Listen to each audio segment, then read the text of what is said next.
set people up for Yeah. success, Yeah. unconscious success, rather than expecting them to have heroic discipline and remember to do something every day. The secret to doing that is taking the time to find a dozen or so whole food, plant based recipes that A, we know how to bake, B, we can make them fast, C, we can afford them, and the most important thing is we love them. And that takes some trial and error, and that's the best thing you can do. And we can't do anything about the environment we live in, but we can shape our kitchen environment. Mm-hmm. So, for example, I worked with Cornell Food Lab. They have good research showing that if you take the toaster off of the counter after 2 years, if you have two groups, one group that has a toaster on the counter, the other group that doesn't, the Mm-hmm. group that has the toaster on weighs 6 pounds more than the group that doesn't.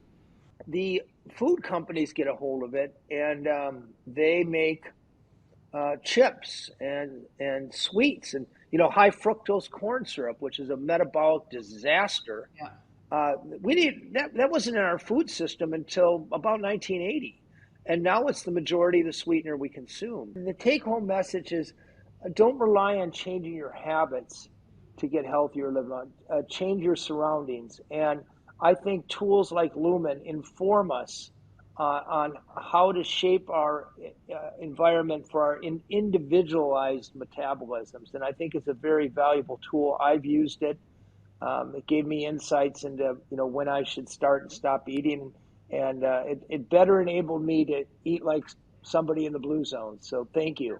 So today, right, you and I are going to discuss longevity, which is your domain, and metabolic flexibility, which is my domain. So we're going to try and sort of create that connection between the two.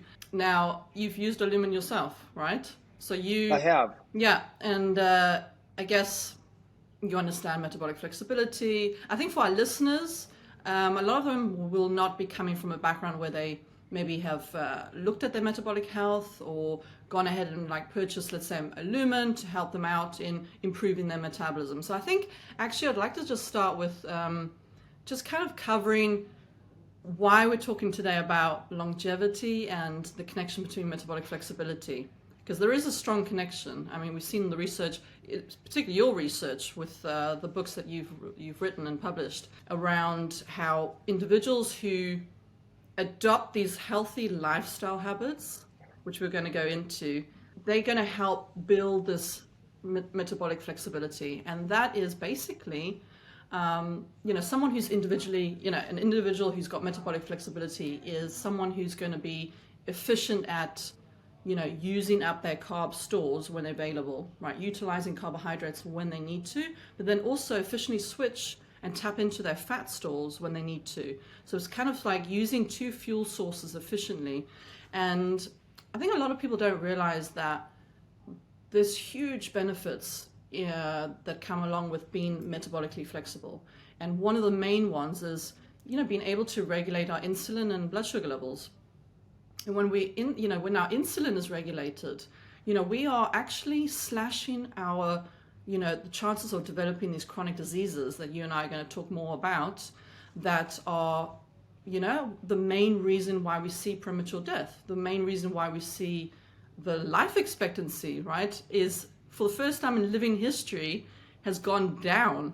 The average life expectancy has gone down a little bit in the last couple of years, and that's mainly because of the increasing chronic disease rate that we're seeing, obesity, diabetes, pre-diabetes, heart disease, to name some of many.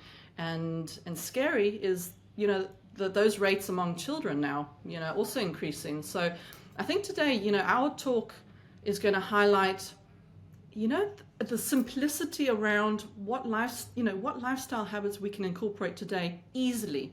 We're going to actually, there's a lot of gadgets and diets out there, and we've been bombarded with information on what to do. But basically, dealing with our metabolism, eating for our metabolism, eating and incorporating healthy lifestyle choices is the way to go. And I think before I continue, you've done so much and you've achieved so much, and your research is incredible. You're explorer, National Geographic Fellow, award-winning journalist and producer, and a New York Times bestselling author. Your books, I'll let you talk about them during the talk, but they're incredible. I particularly like the recipe books, and my daughter does as well, because she's all about sort of plant-based protein. So she's loving your recipes. But basically, the blue zones, if we start there, this is your research based on these blue zones, hotspots. For our listeners who don't know, what are these blue zones? What are they? Where are they? How did you start the research on these populations? The genesis was an effort to, in a sense, reverse engineer longevity. So, starting with the, I think, widely accepted assumption that only about 20% of how long we live as a population is dictated by our genes. The other 80% is something else. Well, what is that something else? Instead of searching for that in a test tube or a petri dish or some sort of genetic encoding, we worked with demographers for 2.5 years, actually, to identify pockets around the world where people are living measurably longest. And the assumption being here that if populations are achieving it, they're doing something right. And when I say living the longest, to your point, they don't have better machines, biological machines, than you, me, or anybody listening have. They have an average set of genes, average machines. They're just getting an extra decade out of it, and it tends to be a decade without the diseases you're talking about: obesity, diabetes, heart disease, certain types of cancers, even dementia. So once we identified these places, then I recruited another team of experts, epidemiologists, physicians, anthropologists, to try to find the common denominators. And the five places we found where people live the longest are Okinawa, Japan, longest lived women; Sardinia, Italy, longest lived men, area called the Norral Province; Ikaria, Greece, 8 years extra life expectancy, but largely without dementia; the Nicoya Peninsula of Costa Rica; and then among the Seventh-day Adventists in Loma Linda, California. And when you look at these populations, you see almost the exact same factors at work in their lives for the long run. They're eating mostly a whole food, plant-based diet. They have vocabulary for purpose. They live in environments that nudge them into moving every 20 minutes or so. The option for loneliness doesn't really exist. The cell phones and personal devices are starting to arrive, but it's not become an obsession like it has with so many people in America. But to your point, and where Lumen and Blue Zones do find a confluence is in what's popularly known as intermittent fasting. And people don't realize it, and we get in trouble when we say that people in Blue Zones have better habits than we do, or they have more willpower or better sense of individual responsibility. They don't. They just do. They just follow their culture the same way we follow our culture. Their ecosystem is probably a better word, but they just live in a much healthier ecosystem than we do. But the ecosystem there sort of dictates a big breakfast, a medium-sized lunch, and little or no dinner. So while they're not, shooting for metabolic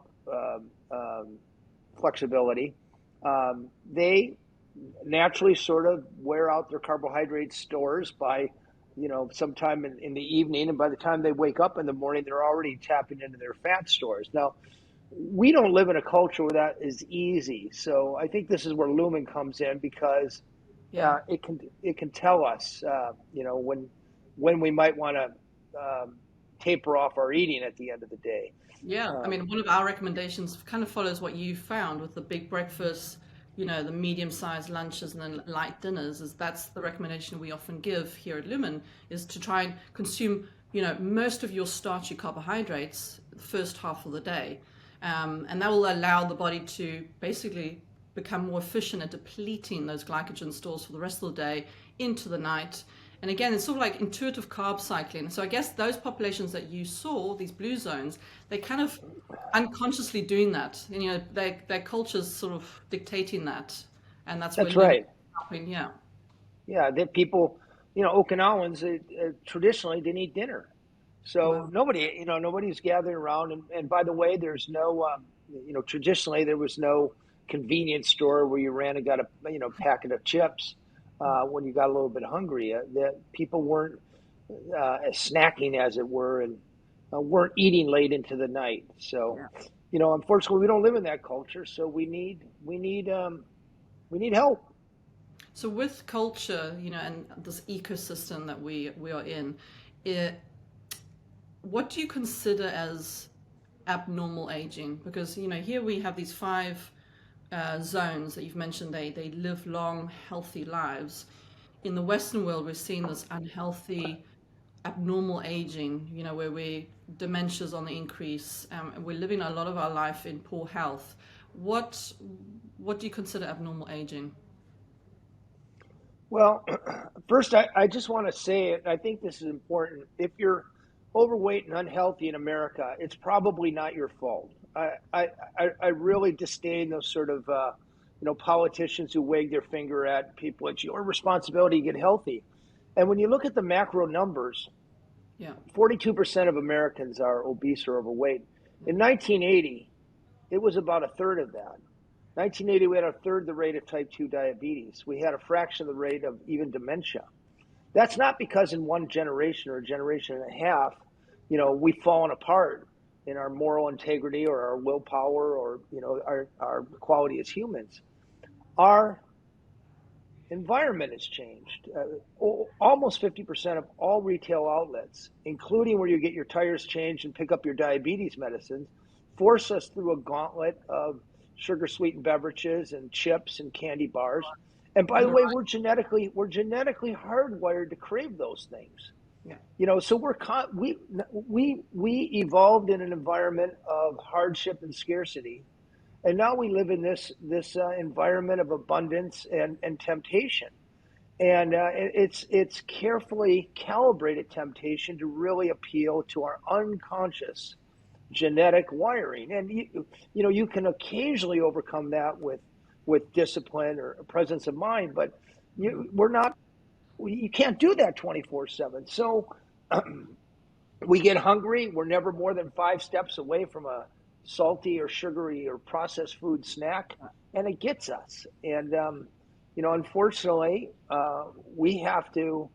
Blue Zones is about shaping our environment, and I wrote this book called The Blue Zone Challenge, which offers readers a 4-week plan to reshape their surroundings so you eliminate that temptation and in many respects achieve the same thing that Lumen achieves in a more conscious, willful way. But the intended result we're trying to get is letting our body's natural rhythms take over and being able to tap into our fat stores at some point during the day, rather than just constantly being saturating our system with carbohydrates and fuel. Yeah. Yeah. With the Blue Zones challenge you just mentioned, give us an example of a strategy that we can adopt. I mean, do we need to put our blinkers on?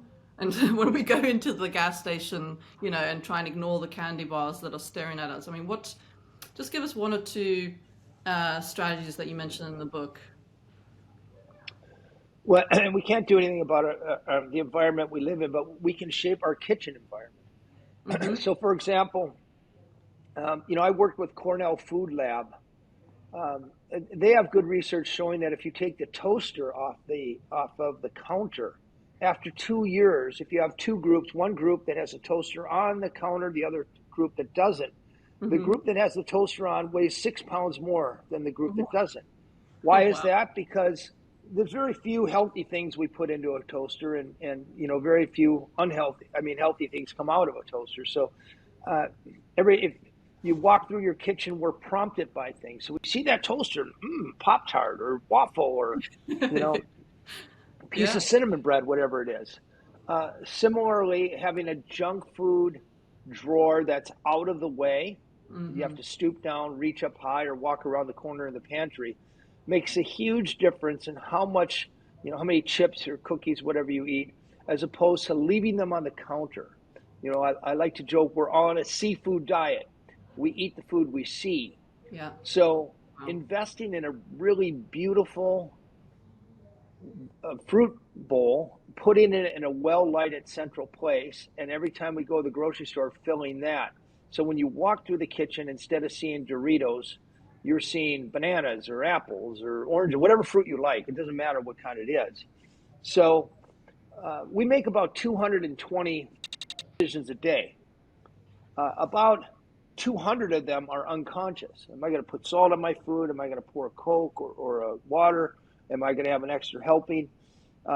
So you can use a lot of discipline and a lot of presence of mind to govern those, 20 or so choices that are conscious. But you have a much bigger potential at changing your consumption Yeah. by engineering your unconscious choices. And the Blue Zone Challenge shows you how to do that. Wow, amazing. And it follows kind of what we promote here at Lumen, with the device, measuring your metabolism and what fuel you can, actually burn in real time, gaining those real time insights is helping individuals also, like you say, making these little changes, and you're sort of rewiring your unconscious mind to making better decisions throughout your day, throughout your week.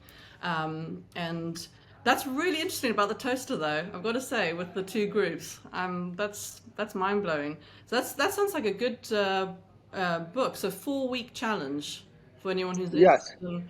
Amazing. Yeah.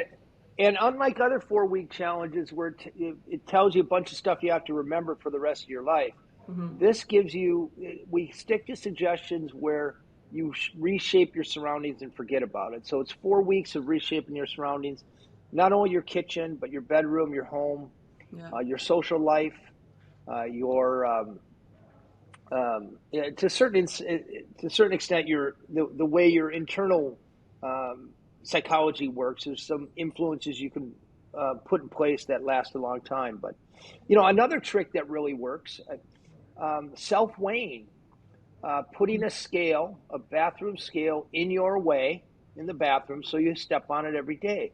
I mean, there was some early research that suggested there was some psychological trauma that came with confronting, being your weight. But actually, once again, you have two groups of people, one group that weighs daily, the other group that doesn't. The group that weighs daily weighs several pounds less at the end of the year than the people who sort of ignore their weight. So these are things that we like to set people up for Yeah. success, Yeah. unconscious success, rather than expecting them to have heroic discipline and remember to do something every day. So following on from that, there's a lot of recommendations we give at Lumen, and I think we'll dive into those shortly.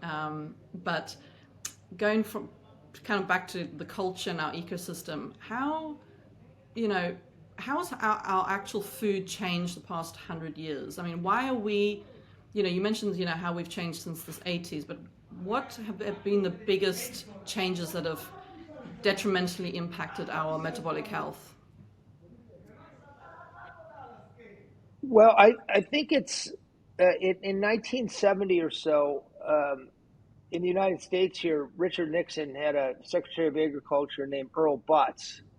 And Earl Butz was largely responsible for orchestrating the Farm Bill, for the current state of the Farm Bill, that heavily incents the production of corn, soybeans, wheat, sugar beets, and rice.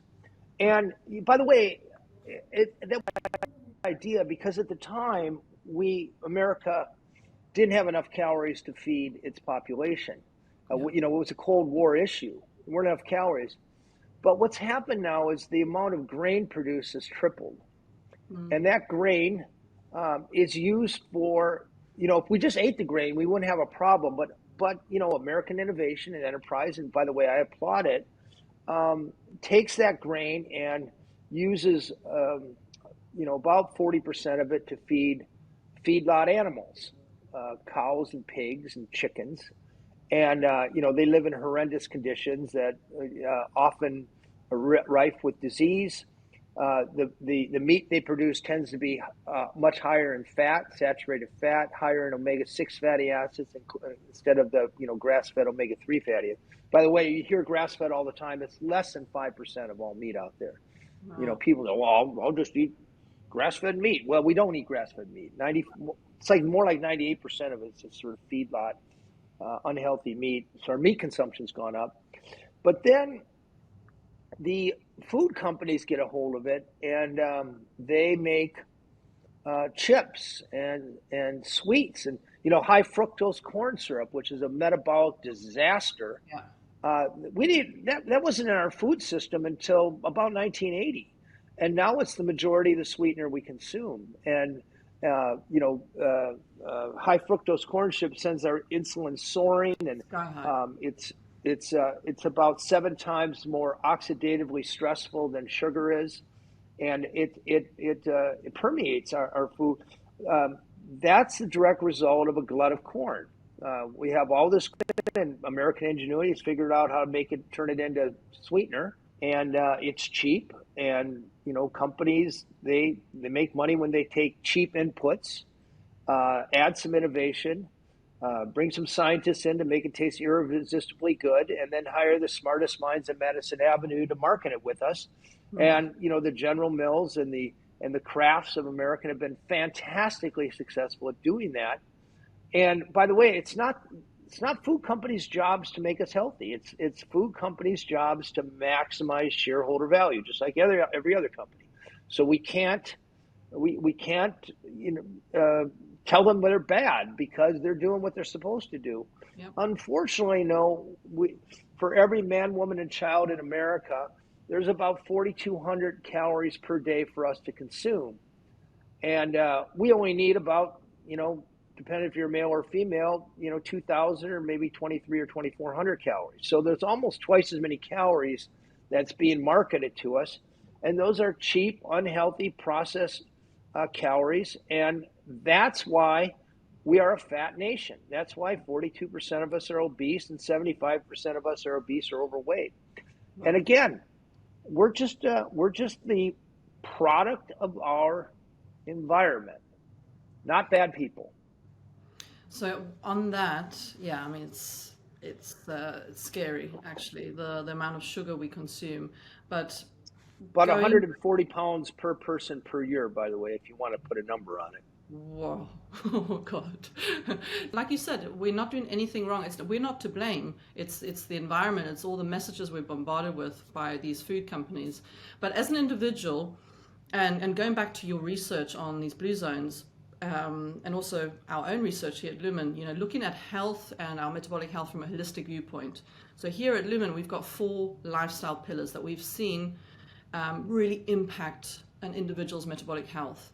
And one is nutrition, which we'll dive more into. The other one's movement. How many steps are we getting in the day? I'm not even talking about exercise sessions in the gym, just walking enough. The other one is mind, and under the mind umbrella lies stress. And sleep is the 4th one. So we've seen with our own data, our Lumen users see a massive impact on, for example, lack of sleep on their metabolic health.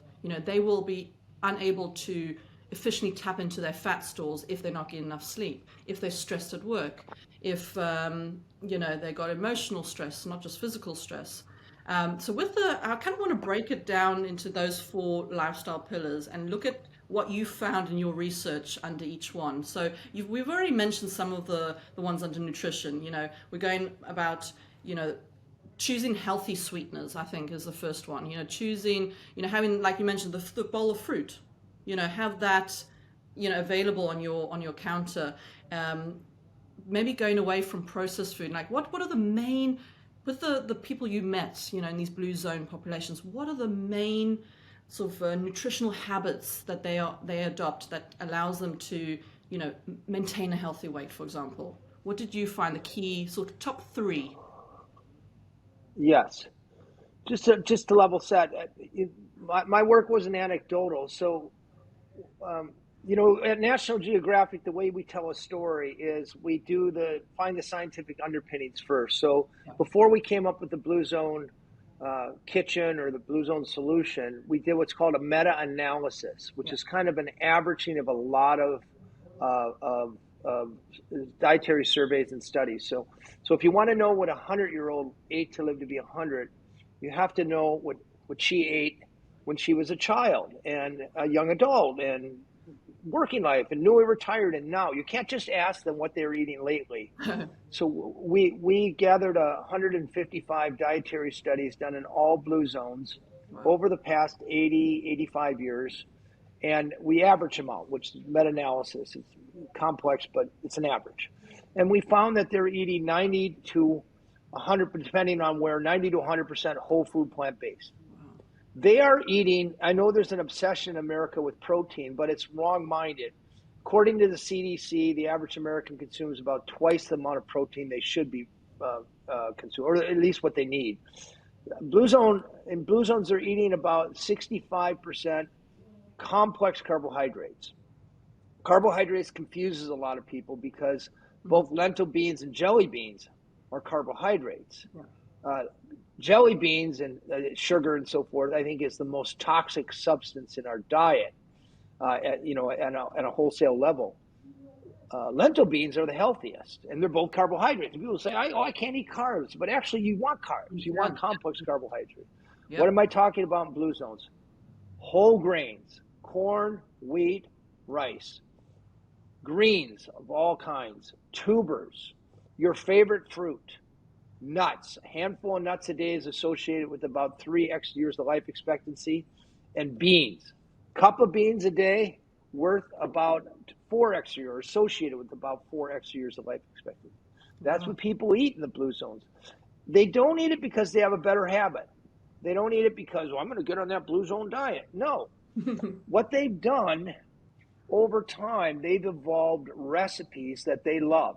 And these are recipes made from simple peasant foods that they know how to make quickly, that it becomes kind of a part of the pastiche of their daily life. Like the longest lived family in the history of the world that we know of, called the Melise family. They live up in the highlands of Sardinia, 9 siblings, collective age 861 years. The oldest sibling was 109. Wow. Every day of their life, they had the exact same lunch. A sourdough bread, a 3-bean minestrone, kind of a chunky minestrone, used with the garden vegetables that were growing, but always 3 beans, a garbanzo, a pinto, and a white bean. And then they had a small glass. I'm talking 2 or 3 ounce glass of wine, Continental wine, every day of their life. Now, this wasn't because that my diet requires me to do it. No, they loved it. Same thing in Costa Rica. They eat this 3 sisters diet, which is black beans, whole grain corn tortillas, and squash or squash blossoms or pumpkin, some variation of squash. Those 3 foods come together to provide all the complex carbohydrates and amino acids you need, but they're also delicious. It becomes kind of a staple. So, it's somehow transcending mindful habit, which is marketed to us relentlessly and never works, to making it part of the ingraining of our lives. And the secret to doing that is taking the time to find a dozen or so whole food plant-based recipes that A, we know how to bake, B, we can make them fast, C, we can afford them, and the most important thing is we love them. And that takes some trial and error, and that's the best thing you can do. I make this minestrone for all my meat-eating friends, and they love it. And there are many of them now who are on the daily minestrone habit. And my job's over. And they do it not because they want to live longer. They do it because it's the most delicious thing of their day. Yeah, and I love the fact that you mentioned that, these, for example, the individuals you mentioned in Sardinia, they're not scared of carbohydrates. Again, we we see all these restrictive diets out there where people are just scared to eat a carbohydrate. But actually, like we promote here at Lumen, it's the quality of the carb. You know, we need carbohydrates, but look at what quality is in front of you. And you mentioned the foods that we absolutely adore here. But that was interesting. The sourdough bread. You know, we have this, sort of notion that, oh, we need to stay away from bread. Sourdough bread, is that something we should maybe incorporate instead of white bread? Why is it so much better? Well, it's leavened not so much with yeast, but with lactobacillus. And in the process, most of the gluten is metabolized, by the way, about 95% of it. But also in two studies done in Sardinia on sourdough bread there, they find that the glycemic load of the meal drops by about 25%, the whole meal. Wow. So metabolically, a real sourdough bread is vastly different than, Wonder Bread or cheap white bread that we buy. And it has a slightly tangy flavor to it. A lot of people like. You got to be careful too, because some of the cheaper sourdough breads you see in the grocery store, they just add the sour flavor, and it's not really sourdough. But usually you make it yourself, or you get it from a baker. The key is slow leaven, but metabolically vastly different. And you can, you can eat that with impunity, in my opinion. So for all the bread watching, that would be a good substitute for white bread, for example. Just add in some good, even better, homemade, right? Sourdough. Homemade, yeah, it's so easy to make. There's a website, I have no connection with them other than I like them, called Breadtopia. And they have these great tutorials on how to make sourdough bread. It's cheap, it's easy, it takes a little time to get the starter going, but after that, it becomes just like a flywheel. And people in blue zones don't eat traditionally. They did not eat a lot of meat, about 5 times per month. It's a celebratory food, not the 220 pounds of meat we lard our lives with. Meat is a lot like radiation. We know a lot will kill you. A lot, high meat consumption is associated with, a doubling or tripling of your chances of heart disease, diabetes, type 2 diabetes, by the way, and many types of cancer, prostate, breast, the GI tract. We don't really know what the safe level is, but in blue zones, they're living a long time, enjoying meat, during birthdays and weddings and after church on Sunday.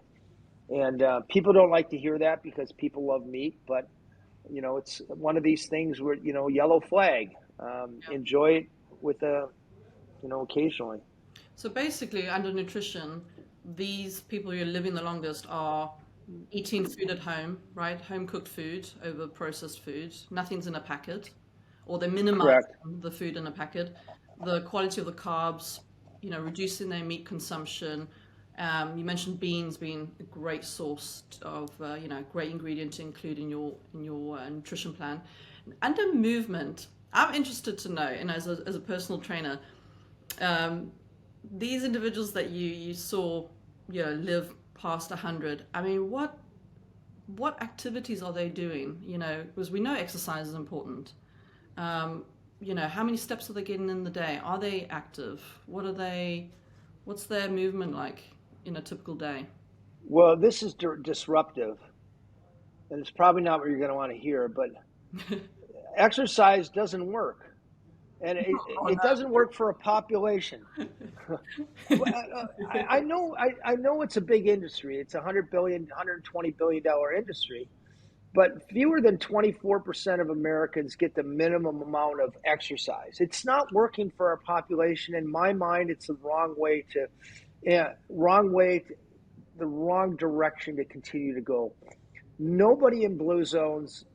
There's no CrossFits, there's no yoga studios, there's no, ab masters or elliptical. Nobody exercises. Nobody plans to go and exercise. No.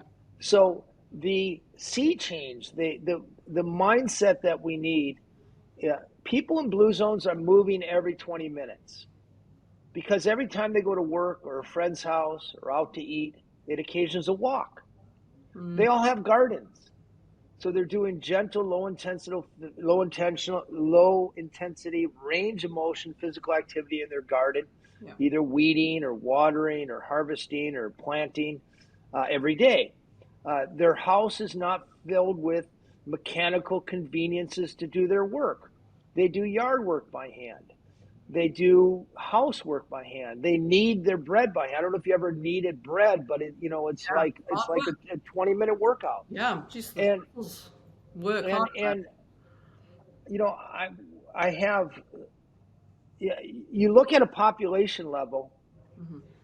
and a city that has uh, sidewalks, bike lanes, and cleaned up park. Those cities have 20% higher physical activity Mm. than cities that don't have that.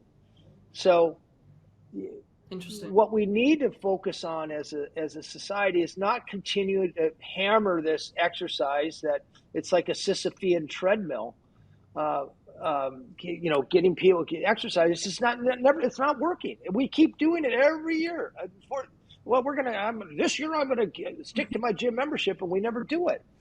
What we need to do is shift to redesigning our homes and our cities so people are mindlessly moving. And by the way, you look at the data of marathon runners.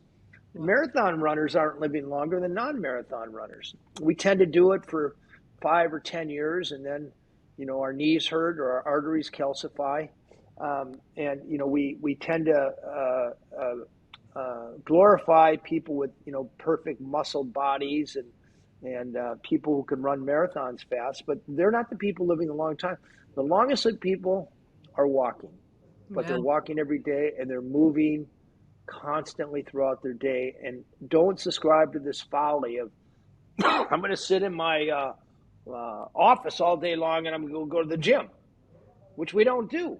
No. And even if we could, that's not how we evolved as a species. We didn't evolve sitting on our butts all day and then a half hour of intense physical activity thinking, well, that's going to make up for sitting around all day. It's not. We got to get to this constant or regular movement. Yeah, we need to get the steps in. I mean, often I sort of tell people, just park a little bit further away from the supermarket. Walk that extra distance to the shops. Dump the shopping trolley and pick up your shopping and carry it to the car. Those little things. Instead of taking the elevator, take the stairs.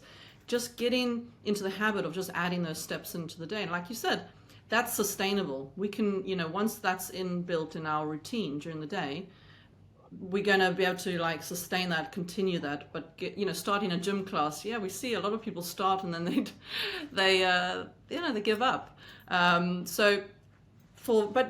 saying that, I've got to say a little. I mean, I kind of agree with you, but I think if you are an individual that's not getting those steps in, I think option B is head to the gym, get on a treadmill, get on a machine, do something to compensate for being in an office all day and sitting, because some people don't have the choice of getting in 10,000 steps a day, right? But it's interesting that you notice that those populations, they just walked, they got in there, and that's what allowed them to continue being healthy and fit. Now I want to go on to the next lifestyle pillar, because I love this one, and it's mind, mental health, mindset.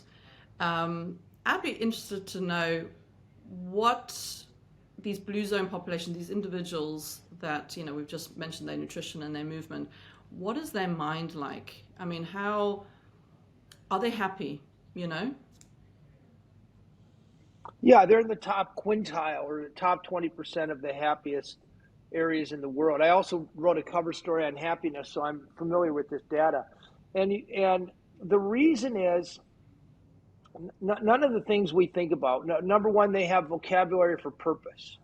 Ikigai in Okinawa, plan de vida. They know why they wake up in the morning, and they know whom they're responsible to. Yeah. They're not just rudderless in life. Number two, they live in these communities where they're constantly bumping into other people. They're very social, and we know that people who are socially connected are happier. There's a tsunami of research that shows that. So it's very hard to be social when you live in a soulless, suburb in a cul-de-sac. It's not so hard to be social when we live in a walkable community, and every time we go up to get our cup of coffee or go grocery shopping, we're bumping into people. There's village festivals that require people to show up to. And this is again a cultural thing. And in several cases, there's committed social circles. In Okinawa, we see these moais, where a group of 4 or 5 people commit to each other, and they meet.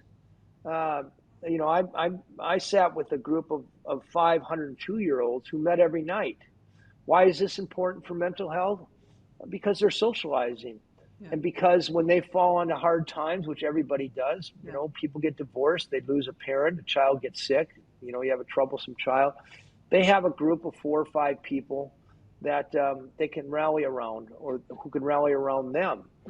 And these are things that work in the long run. I'm a meditator, but it's hard to meditate. It's hard to remember to meditate. And I'm not a fan of drugs, and I just think it's social connectedness that works the best, and that is usually an environmental. It's way easier, back to the last issue about getting steps in. Yeah. This sounds disruptive. The best thing, if you really want to live longer and be happier, move your family to a walkable neighborhood. So you don't have to drive and park to the grocery store. You can walk to the grocery store. Yeah. By the way, I live in 2 places. And both of them, I very intentionally live in a walkable neighborhood. I walk everywhere. Where'd you live? I live mostly in Miami. Miami is my main home. I live in Miami Beach, but I also spent a little bit of time in Minneapolis, which is where I was born. But both places, I have a bike. I have comfortable walking shoes, and I don't get in my car for weeks in many cases. And that's the Blue Zone way. Yep. And that's what, if you really want something that works, that's what you do.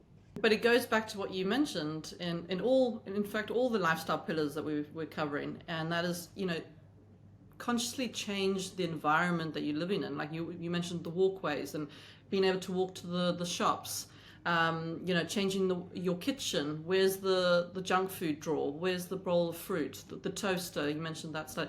And again, it's going back to the, taking control and changing our environment to help us make these habits. We're just making them unconsciously. Correct. It's exact. And an extension of that, and this, by the way, transcends all these 4 pillars that you're talking about. About the best thing you can do for your health that's immediately actionable is curate a group of 3 or 4 people. As opposed to joining a gym or a new diet. We know that health behaviors are measurably contagious. If your 3 best friends are overweight or obese and unhealthy, there's a 150% better chance that you'll be overweight. Am I saying dump your unhealthy friends? No. But what I am saying that if your time and resource and effort for getting healthy, if you have some of that, put it into making 2 or 3 new friends with the following characteristics. Number 1, their idea of recreation should be playing pickleball or going for a daily walk or biking or gardening. Number 2, you should be able to have meaningful conversations with them. Number 3, they should care about you on a bad day, not just, fair weather friend, backslapper, we talk sports and celebrity. And number 4, it's not a bad idea to have at least one vegan or vegetarian in that group, because they're going to show you how to make or they're going to show you where to get delicious plant-based food. And when they come over to your house, they're going to require you to be able to make it for them. And that's how food habits change. People we hang out with, and we see it over and over again, that we hang out with healthy people, we become healthier ourselves. If we hang out with lonely people, unhappy people, people who drink too much or do drugs, it is measurably contagious. Yeah, you're right. It's funny you mentioned the vegetarian, having one vegetarian friend, because I always think of my daughter. She's 8 years old, and I'm a meat eater. I love a good steak, but she doesn't like meat, and she never has. So I've actually had to learn to cook vegetarian dishes at home for the first time, just so she gets to eat. And it's made us all actually reduce our meat intake and actually incorporate, the beans, the all these, protein-rich plant-based food, and it's made us healthier. So I like how you sort of mentioned, just again, it's our surroundings. It's not just the actual buildings and the town we live in, but it's also the people around us that we need to be conscious of. So What's your daughter's name? Ella. Put Ella in charge of your family's health and diet. She thinks she is already, Dad. Good. She's boss. She's boss. Tell her she's my hero. Well, she'll be very happy to hear that because she loves your recipe books. So she will. Yeah, she's a big fan. Yay. Before we mention those books, just finally, can we just focus on the last pillar? Even if it's short, it's sleep. A lot of us are facing a lot of nights where we're not sleeping enough. Again, we're staying up too late, we're having our dinner too late, we're, maybe socializing with the wrong friends who are drinking and smoking. It's, again, and we're on our phones, going back to the addiction to technology. We're on our phones late. What is the sleep patterns like for the people who, you've seen live past 100, for example? Well, for most of their life, they didn't have electric lights, so they sort of, the sun goes down, there's not a heck of a lot to do, so they're going to bed soon after sunset, and soon before sunrise, that's when the action starts. It's nice and cool. It's a good time to go out, get work done, and so forth. So there's 12 hours of darkness, and they're sleeping for much of it. I know of one study that followed that asked centenarians how much they sleep. It's about 8 hours. And it seems in the blue zone, the sweet spot is between 8 and 9.5 hours. Wow. And that's going to shock a lot of people because, average American gets about 6.5 hours. But yeah, one of the best investments you can make in your metabolic health and even your mental health is forcing blackout curtains, take electronics out of the bedroom. We've heard this before. Have a cool bedroom. We know that tends to promote sleep better than a warm bedroom. Yeah. And you use your bedroom for two things only, and one of them sleep. Yeah. We've got this opportunity now with all the gadgets that we've got, including the Lumen, to get these real-time insights into what used to be invisible. This is where gadgets, I think, are leading the way in, biohacking and giving individuals the power to take control of their health from home now, and personalize their journey. But this was super interesting with the go through all your research. But I want you to just finally mention some of these books because I love them personally. We've got the Blue Zone's 9 Lessons for Living Longer, which is a great book. And the Blue Zone's Kitchen, and then you've also got another one, the Blue Zone's American Kitchen. That's one of my favorites. Tell us about that one. Well, I tried to articulate a alternate to the standard American diet. Now the standard 680,000 Americans will die prematurely this year from eating the American diet. Wow. So I got to thinking, well, there must be other subcultures who are eating a healthier diet. And I went into NYU's archives with another researcher. We spent about 150 hours. And around the turn of the last century, we found 4 cultures who were basically eating a Blue Zones diet, Americans. And they were Asian Americans, African Americans, Latin Americans, and Native Americans. They were eating mostly a whole food, plant-based diet, mimicked almost exactly what we're seeing in Sardinia and Okinawa and Ikaria. And then National Geographic photographer David McLean and I, during the pandemic, we got in Sprinter vans, and we literally started in Maine and ended in Hawaii, canvassed United States, and we found over 50 chefs who knew how to bring that 100-year-old American diet to life. Wow. And all the rest, and I went through about 500 recipes to get to the 100. So I like, as people around me say, I have a maniacal focus on deliciousness. I don't care how healthy it is. If it's not delicious, it doesn't go in my books. And, it amounts to like a coffee table book, but also 100 recipes to live to 100. And the introduction, which has been reproduced in January's National Geographic issue, is really articulates and make an argument for this alternate standard American diet, which could save us instead of continuing to kill us. Wow. Wow, fantastic. So yeah, that's the book I recommend. In fact, all of them Thank are you. great. This has been fantastic. Thank you so much for your time on this. This has been absolutely brilliant. And I like that we've given the take-home message is that, keep it simple. You can incorporate super simple lifestyle habits that can transform your life. And just the recipe book that you mentioned, just taking what we like, the food that we actually enjoy and making it healthy. Yeah, thanks, Dan. Yeah, well, if I could just put it finer, the take-home message is don't rely on changing your habits to get healthier, live on. Change your surroundings. And I think tools like Lumen inform us on how to shape our environment for our individualized metabolisms. And I think it's a very valuable tool. I've used it. It gave me insights into when I should start and stop eating, and it better enabled me to eat like somebody in the blue zone. So thank you. No, thank you. Brilliant. All right. Thanks, Thank you Dan. very much. Nice talking to you. Nice talking to you. Bye. Bye.